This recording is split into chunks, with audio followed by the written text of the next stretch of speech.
Have you ever looked at a map of Africa and wondered why the borders are so straight?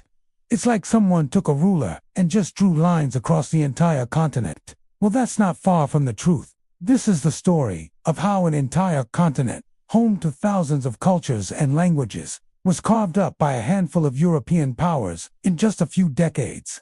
A period known as the Scramble for Africa. For centuries, much of Africa was a mystery to Europeans. They called it the Dark Continent, not because of its people, but because they knew so little about its interior. Their maps showed vast, empty spaces, but these spaces weren't empty at all. They were filled with powerful empires, like the Ashanti and Zulu, bustling trade networks, and sophisticated societies. For a long time, European presence was limited to small trading posts along the coast. They traded for gold, ivory, and tragically, people. During the Atlantic slave trade, the interior was largely inaccessible due to diseases like malaria, which were deadly to Europeans, and the sheer difficulty of the terrain. So what changed? In the mid-19th century, a few things happened all at once. First, medical advancements. The discovery of quinine as a treatment for malaria meant Europeans could finally survive in the African interior. Second, the Industrial Revolution. Factories in Europe were hungry for raw materials. Rubber, cotton, diamonds, copper, and Africa had them in abundance. The new steamships and railways also made it possible to transport these resources back to Europe quickly and cheaply. But the biggest trigger was pure rivalry. Imagine a group of kids finding a huge, unclaimed playground. That's what Africa looked like to European leaders in the late 1800s. Nations like Britain, France, Germany, and Portugal were in a fierce competition. Having colonies was a symbol of national pride and power. If Britain claimed a piece of land, France felt it had to claim the piece next to it, just so Britain wouldn't get too powerful. It was a domino effect. One of the most infamous figures in this story is King Leopold II of Belgium. He had a personal obsession with owning a colony. He looked at Africa and saw a massive opportunity for personal wealth.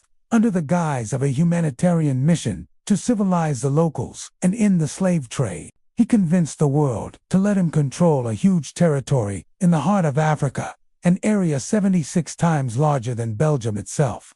He called it the Congo Free State, but it was anything but free.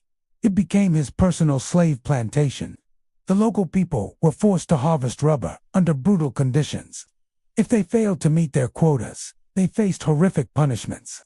Millions of people died under his reign of terror. It was one of the greatest humanitarian disasters of the modern era, all driven by one man's greed for rubber and ivory. As Leopold was claiming the Congo, other European powers started getting anxious. They didn't want to be left out. The situation was getting chaotic, with different countries making claims and almost going to war with each other over patches of African land to avoid a European war. The German Chancellor, Otto von Bismarck, called a conference in Berlin in 1884. This was the infamous Berlin Conference. Picture this. Representatives from 14 European nations and the United States gathered in a grand hall in Berlin. They spread a large map of Africa on a table. And for the next 3 months, they negotiated, argued, and drew lines on that map, dividing the continent among themselves. The most shocking part, not a single African leader was invited. Not one. The fates of millions of people were decided by men thousands of miles away who had little to no understanding of the cultures, languages, or political structures they were destroying. The conference laid down the ground rules for the Scramble. A European country could claim a piece of Africa simply by announcing their intention and then proving they had effective occupation. This basically meant they had to have some administrators or troops on the ground. This rule triggered a mad dash. Explorers, soldiers, and officials flooded into Africa to plant their flags and sign treaties. These treaties were often completely fraudulent. European agents would approach local chiefs and kings, who often couldn't read or write, let alone understand complex legal European documents. They would offer cheap gifts like gin or guns in exchange for the chief's mark on a piece of paper. The chiefs often thought they were signing agreements of friendship or trade. In reality, they were signing away their land, their resources, and their sovereignty forever. When they realized they'd been tricked and resisted, they were met with overwhelming military force. The new machine guns gave European armies a terrifying advantage over African warriors armed with spears and old muskets. The resistance was fierce and widespread.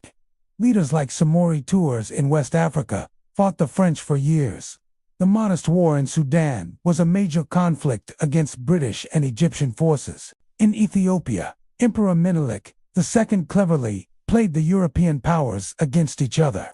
He armed his people with modern weapons and, in 1896, at the Battle of Adwa, he dealt a stunning defeat to the invading Italian army.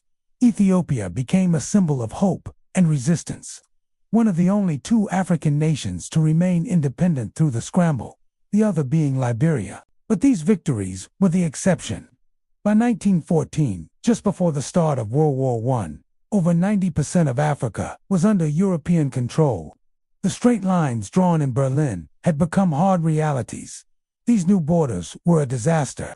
They cut through ethnic groups, lumping rival communities together in one colony while splitting others apart across 2 or 3. Imagine if someone drew a line right through your town, putting your house in one country and your neighbor's house in another, with a new language and new laws. This created endless conflict and instability, problems that many African nations are still dealing with today. Under colonial rule, African life was turned upside down. European languages, religions, and systems of government were imposed. The economies were restructured to serve Europe. Africans were forced to grow cash crops for export instead of food for themselves, leading to famines. They were forced to work in mines and on plantations for little pay.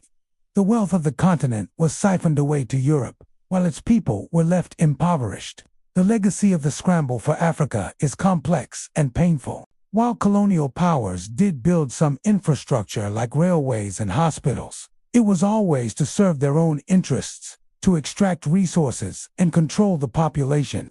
The psychological impact was devastating, creating a system built on racial hierarchy that would take generations to dismantle.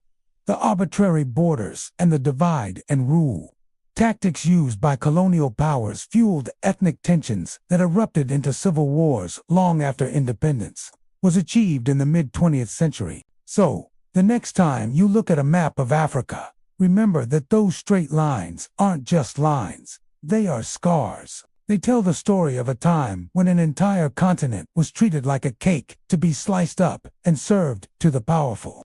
It's a story